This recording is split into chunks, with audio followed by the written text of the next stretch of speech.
Salut tout le monde, j'espère que vous allez bien. Je m'appelle Marien et nous sommes sur Live4, nouvelle plateforme qui te permet d'avoir accès à plusieurs sortes de divertissements, actus, tout ce que tu veux en fait. Nous sommes là pour débattre des actus de la société et voilà, faire un peu le point sur tout ce qui se passe sur l'univers web.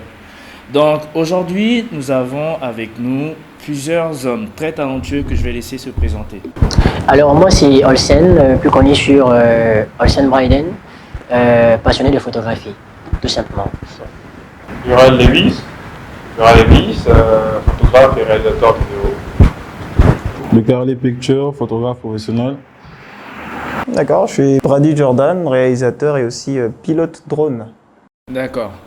Donc, comme je le disais, aujourd'hui, nous allons débattre du coronavirus, plutôt donner un point de vue. Donc, sur ce, qu'est-ce que vous pensez de la situation actuelle du coronavirus au Gabon? La situation actuelle du coronavirus ici au Gabon, je vais commencer.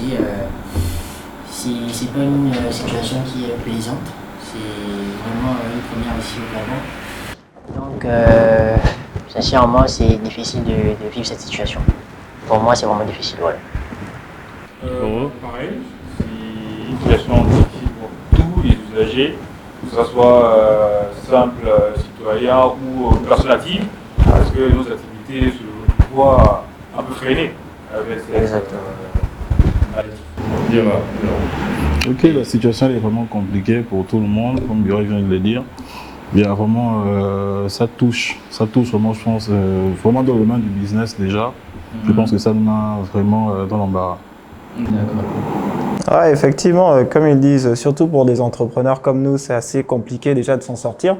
Mais on a le prix du baril de pétrole qui a encore chuté. En 2014, c'était la même chose et beaucoup de gens se sont retrouvés au chômage. Là, les retombées vont être catastrophiques parce qu'on parle d'une situation planétaire. Avant, ça touchait juste quelques pays et quelques secteurs. Mais là, on peut considérer que on va reprendre, dès qu'on reprendra les activités, ce sera vraiment avec une épine dans le dos en fait. En parlant de reprendre les activités, qu'en est-il de la mesure qui a été prise par les autorités pour lutter contre le coronavirus? Qu'est-ce que tu penses du confinement partiel en ce moment? Déjà, le confinement partiel, il est là. On ne peut rien y faire, on s'adapte et on voit simplement comment agir en fonction de ça, quoi. Oui, mais ce confinement inclut certaines mesures qui empêchent certains de faire leur activité tranquillement. Déjà à la base, c'est quand même assez compliqué parce que quand on dit confinement partiel, on parle en réalité d'un couvre-feu qui part de 19h30 à 6h si je ne me trompe pas. Mais avant ça, on avait déjà pris des mesures qui fermaient toutes les activités nocturnes en fait. Donc est-ce que c'est vraiment nécessaire en plus de rajouter ça? Oui, mais je vois pas trop l'intérêt au moment où même on a déjà ralenti, comment dire, tout ce qu'il y avait comme divertissement au niveau de tout. Oui, en même temps, ça veut dire que le confinement partiel en fait freine, comme on peut dire, l'économie du Gabon en fait. Très très difficile pour les entrepreneurs. Les entrepreneurs. Et quel autre point de vue là-dessus? Il y a l'événementiel aussi. Il y a l'événementiel, donc plus d'événements. Voilà. Nous, Donc, c'est mort. On se retrouve vraiment freiné. Les dates ont été annulées, il y a des prestations qui ont été recommandées parce que l'écart de temps était dans cet alignement. Voilà. La dernière fois au quartier, on avait une petite discussion avec des amis et il y a une personne qui me dit « Mais attends, pourquoi le confinement partiel? Est-ce que le virus dort la journée et se réveille la nuit? Est-ce que le virus dormait la journée? C'est une réflexion. Mais après, c'est pas de notre faute, on est obligé d'être assujetti à ce confinement. Et c'est comme on disait tout à l'heure, que ça freine un peu les activités de nous qui sommes entrepreneurs en fait, qui vivons de certains événements comme le mariage, l'anniversaire. Mais toi, tu dis beaucoup assujetti, hein. Qu'est-ce que ça veut dire assujetti? Assujetti, nous sommes des sujets en fait. En fait, là, nous sommes des personnes qui subissons en fait l'action que le virus met dans le monde en fait, c'est ça. Ils n'ont pas totalement tort. Aussi, maintenant quand on y repense bien dans cette histoire de confinement partiel. Ah ouais. Parce que la journée, on est au boulot. C'est plutôt des cadres professionnels et tout. Le soir, c'est les restos, c'est les boîtes. Donc forcément, ça se touche, ça se frotte, ça se balade dans la rue. Donc ça, c'est pas efficace à 100%, mais si ça réduit de 2% au moins les risques de contamination. Mais parce que quand on parle de confinement, c'est-à-dire que la journée, la moitié de la population reste à la maison. C'est-à-dire que certains actifs vont à leur occupation, mais la moitié reste à la maison en fait quand on parle de confinement.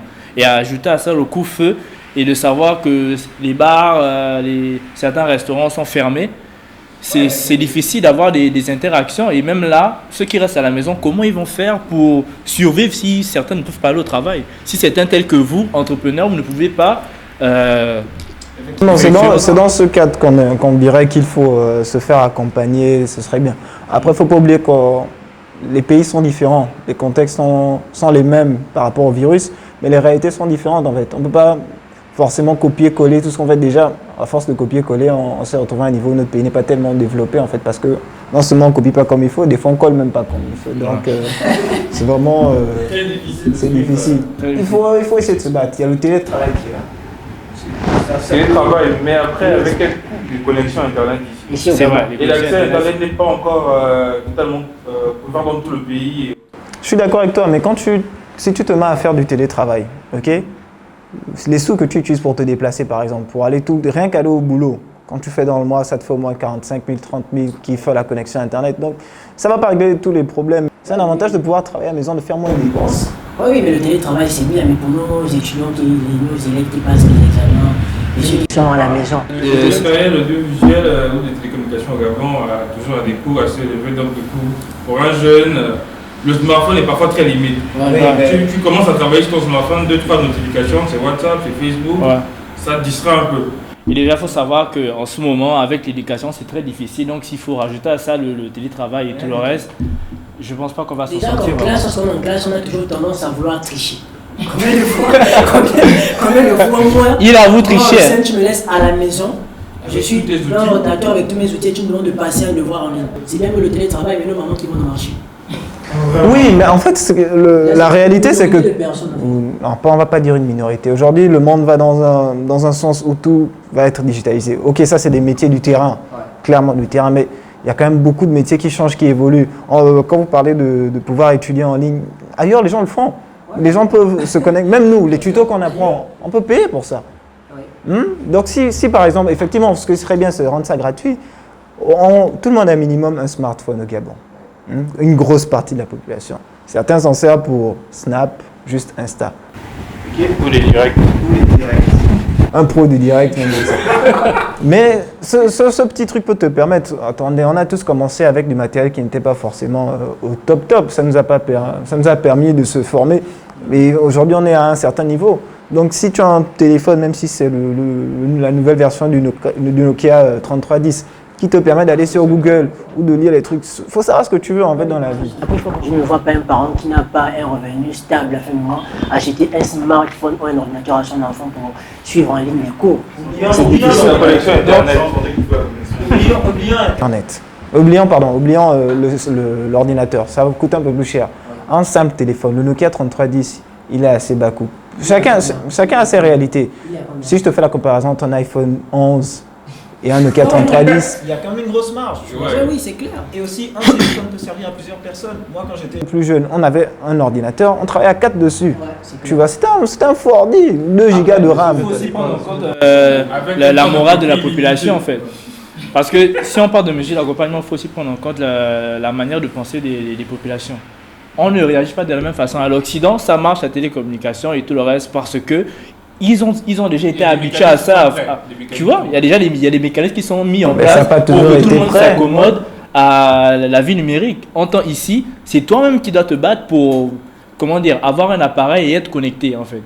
Certaines personnes n'ont pas envie d'être connectées, par exemple nos parents. Eux, ils n'ont pas besoin de connexion, ils ont vécu sans connexion toute leur vie. Donc pour eux, c'est juste appel, message. Maintenant, si on doit leur dire à ce moment-là que vous devez travailler maintenant avec vos téléphones, c'est vraiment compliqué. Là, mais quand tu dis... On a vécu sans ça, mais c'est différentes époques. Ok. Et même à leur époque, il y avait un virus qui faisait la grippe espagnole, qui a tué bien plus de personnes que le coronavirus n'en a tué aujourd'hui. Bon, j'espère qu'on n'atteindra pas ces chiffres, mais c'était une réalité en fait. Et ils ont fait avec. Quand tu dis qu'ailleurs, ils sont déjà prêts mentalement.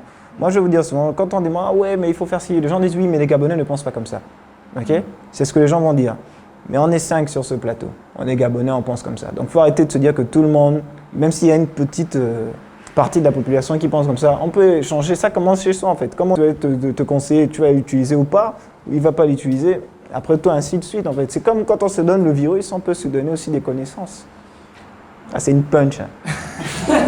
On est bloqué avec ça, l'État ne Alors qu'ils n'ont jamais alors payé qu'ils n'ont jamais une taxe. suivi les procédures pour régulariser les situations. Nous, le président fait comprendre qu'il ne faudra pas payer le loyer et tout ça, mais ce qu'on oublie ici au Gabon, c'est que le bailleur. non, les bailleurs en France, eux, ils sont enregistrés au ministère de l'Habitat, je crois. Donc, du coup, ils versent les impôts chaque mois.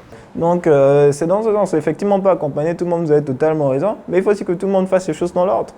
Après on vient crier ouais alors que les gens ne se déclarent pas. Moi la question c'est que j'arrive pas à comprendre, c'est pourquoi de 6h à 19h30. Bah comme moi je l'ai dit, hein. Parce qu'il y a d'autres qui travaillent. 19h à 6h. C'est comme si tu traînais de 6h À 19h. En fait on peut rester dehors de 6h à 19h30. C'est ce que je vais dire en fait. Oui, parce qu'en général, ce sont les horaires de travail. Il faut que le pays continue à tourner. On n'est pas encore à un niveau où on peut se dire, on peut se taper au luxe, se dire que bon hop, on stoppe tout. Il n'y a même aucun pays qui le fait. Même ailleurs, le confinement total, il y en a qui vont au boulot. Moi j'ai un pote, il était en train de m'écrire sur WhatsApp, il disait que eux ils sont bloqués au boulot, il est au Maroc et il dort sous la table. Il me dit en fait, on leur livre tous les jours 100 burgers. Mais eux ils ont été confinés au boulot. Imagine un peu. Quel conseil donnerez-vous à ceux qui nous regardent pour combattre ce virus? Bah, les conseils, ils sont là. Hein. Les conseils, ils sont là. Il faut rester à la maison. Il faut respecter juste les mesures de prévention. C'est ça. Rester à la maison. C'est dans le coude. Il y en a tellement. En Éviter fait, les c'est comme- malades inutiles. Voilà. Parce que nous qui sommes porteurs du virus, donc mieux on reste calme que de traîner dans la rue et disparaître. Ah, Ou même ouais, c'est ça. se choper la maladie, quoi. Sans compter que nous avons le 1410 qui est là pour émettre des appels, donc je pense que s'il y a un problème, le numéro il est là, il est ouvert, c'est ouvert 24 sur 24 je pense. Donc, Ouais, en principe, je pense qu'il faut faire une sorte de boîte à idées au-delà de ça. Parce que comme Muriel a signifié, il y en a qui ne sont pas enregistrés, il y en a qui travaillent dans le noir. Donc il faut prendre en compte tous ces détails et trouver des solutions qui peuvent peut-être pas régler à 100% le problème, mais une partie du problème. Il paraît qu'on trouve une mèche de cheveux dans la Bible et après on met dans une bouteille d'eau. Fin coronavirus.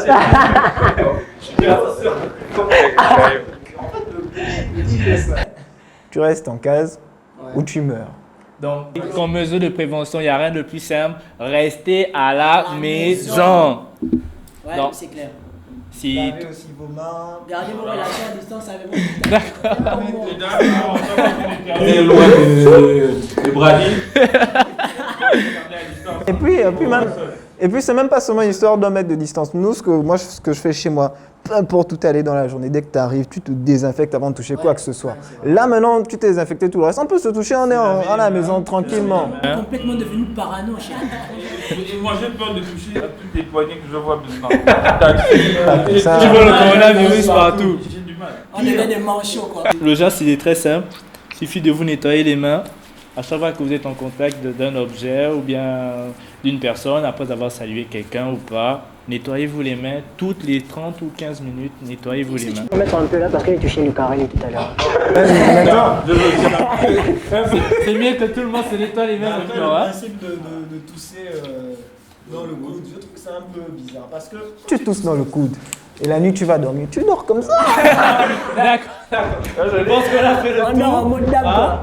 Ok. Donc, je vous remercie d'avoir regardé cette première édition de live.